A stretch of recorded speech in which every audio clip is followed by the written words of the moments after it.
Hello everybody and welcome back to Kerbal R&D program, where I realized that I was a complete and total idiot. So this was like 2 minutes after the last episode was made, and I realized that it was because we were doing control from here on this docking port. That's what made these turn differently from each other, and we just need to not do control from here. Realistically, we want to control from here, and now it'll work. Voila!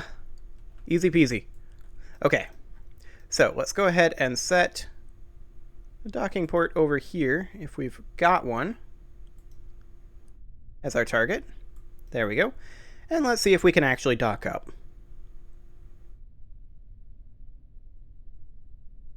Okay, our speed is getting a little bit spookily high. Trying to arrest some momentum here. That's one way to do things, I suppose.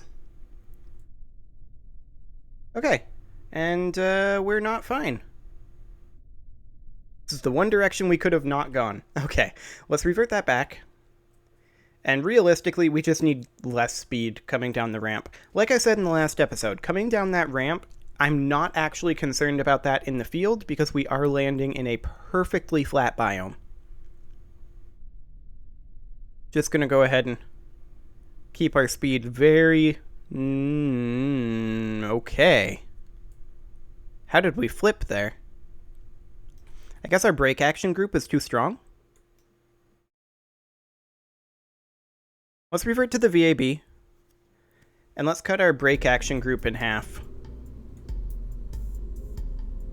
Because clearly we're having issues with our brakes over about...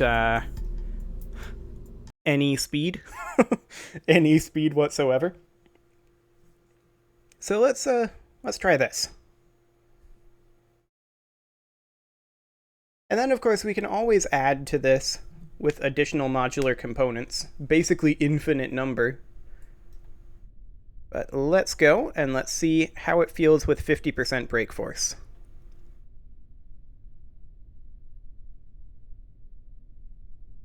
That is so much better. Yeah, our brakes were too powerful. There's no doubt about that. Okay, we'll set this guy as our target.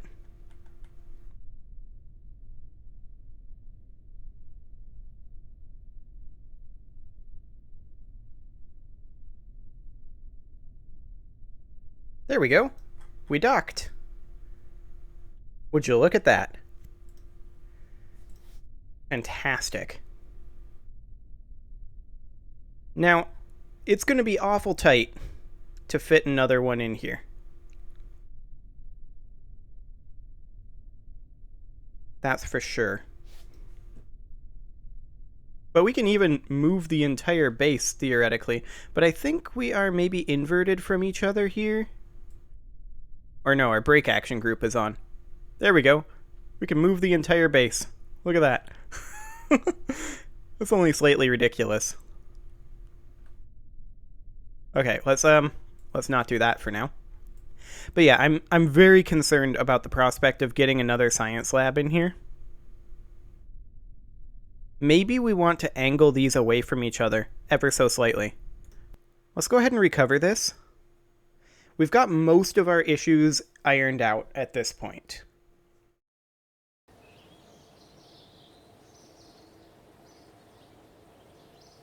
Okay, so we recover that. And now I just want to angle our docking ports a little bit. So let's go ahead and open up our base core. And I want to just take these and scooch them along like that. So that way they're pointed slightly away, but not so far that we clip into these wheels, hopefully. So just angle them ever so slightly, like one chunk, which that's what, maybe 5-degree increments, something along those lines. That was a little bit laggy when I placed that back in. Let me try that again. A little higher, maybe. No, a little higher than that even. Yeah, that'll be good. That looks like the correct height. And yeah, that way everything will just go away from each other a little bit so that we have a little bit more room. It's not all going to be flush, but this is better. Unless you're OCD, I suppose.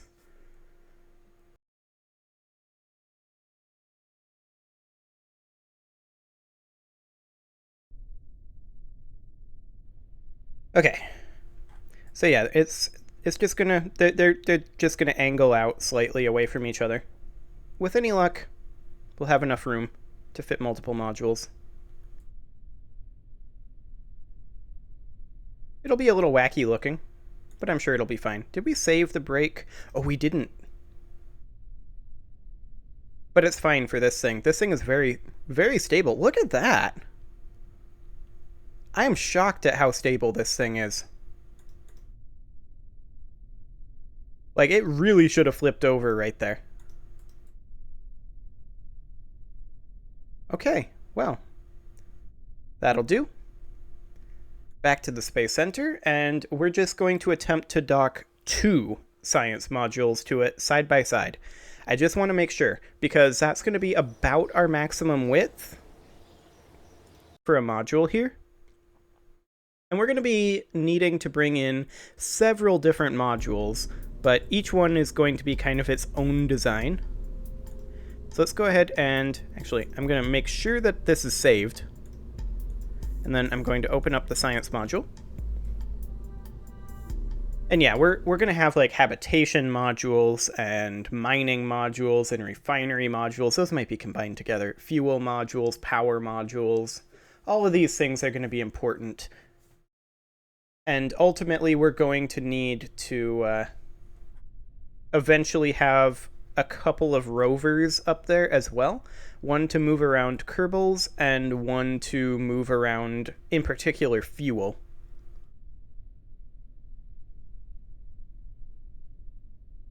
Okay, let's try to keep this steady. There we go. Brake action group on. And let's just get positioned right over here. Our angle's a little wacky, but maybe it'll fix itself. It's trying to fix itself, I think, but we need to take another stab at that one.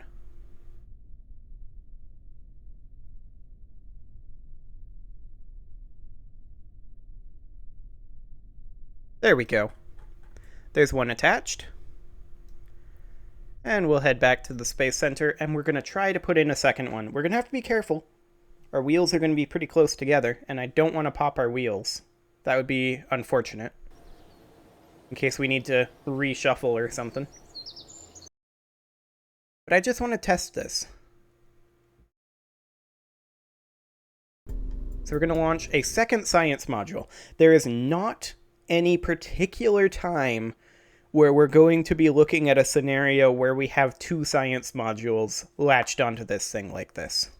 And realistically, the science modules probably can be carrying more experiments and such as well, but we'll just slap those on back here or something. Okay, let's get down here, ideally without flipping over our science module.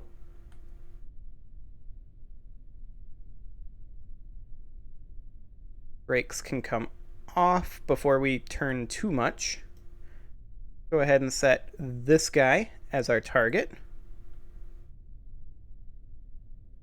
We'll need to come in from a slight angle here. So about like this. This is pretty much the correct angle. And in we go. And we'll just see how this goes space-wise.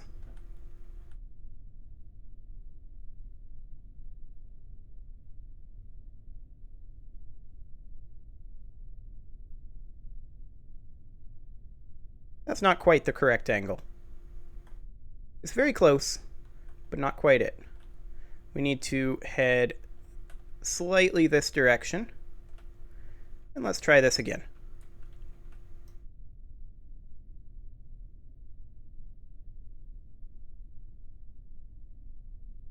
That was too much. Okay.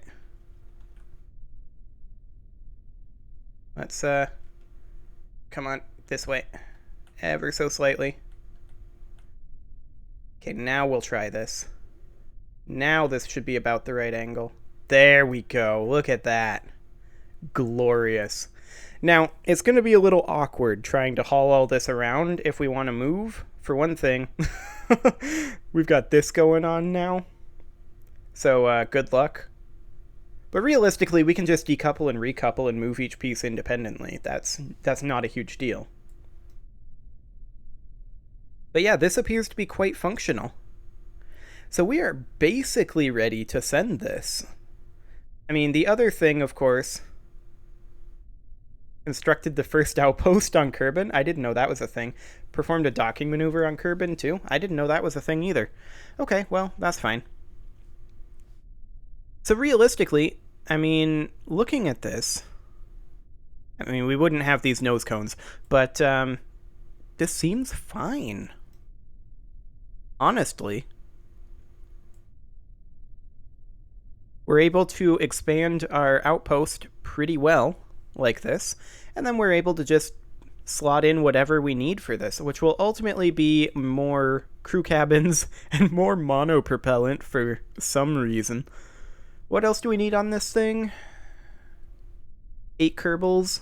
Well, supporting at least 8 Kerbals. We don't need to have 8 Kerbals there, but we need to have a facility supporting 8 Kerbals and 1,000 units of monopropellant. Okay, that's doable. Well, let's go ahead and bring this back to the Space Center then. We'll recover both of them, or all 3 of them, which are one ship right now. And realistically, as long as we build things that are to the same height as the science, the science rover, it's not really a rover, but the science module, as long as we build things to that same height, we should be fine. Like, realistically. And we can always deploy another base to test a new module. But the first thing we need to do is we need to open up our base core, and we need to get this thing to Minmus. Now, it's going to be a little awkward, to be sure.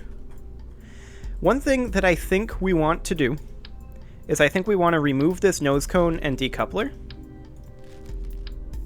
Take off our monopropellant for right now, and let's go ahead and put a fairing here. Where is payload? Payload. We'll put a fairing here. It doesn't need to be a very big fairing. Very small fairing will be fine. Maybe slightly taller than that, because we need to add a communications network to this, and I'm going to do an RA-15 relay antenna. And yeah, it'll need to be slightly bigger than that. So let's go ahead and delete the fairing and build a new one, now that we know exactly what we need. There we go, that'll do. And that fairing will get deployed at the same time as the nose cones get taken off, ultimately. Now, our big issue here, in my opinion, is when we deploy our nose cones, they might come back and take out our wheels. We have no way to retract our wheels. So that's the potential issue that I see right now. So I'm going to go ahead and save this, and I'm going to open the Flee2L for right now. And then I'm going to take this section right here. I'm going to dispose of all of this, the lander module itself. And for the time being, I'm just going to put a Mark 1 command pod.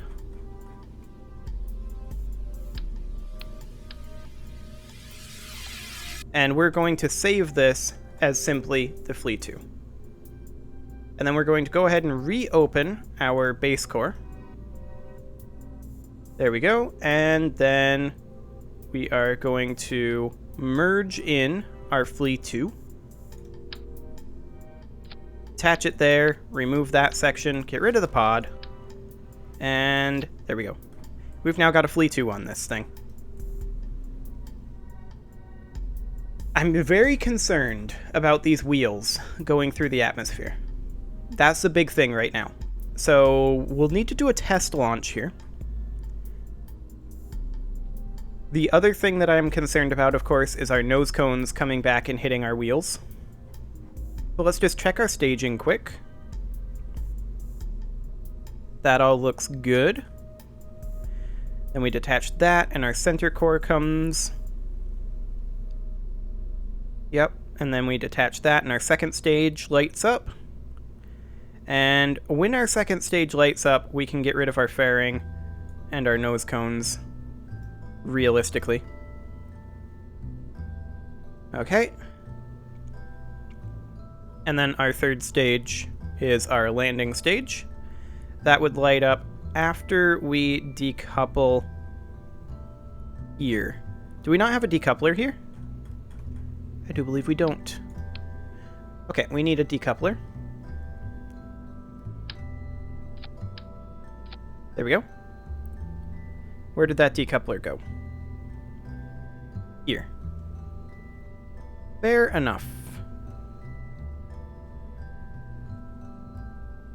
Move these back to stage 2. Okay.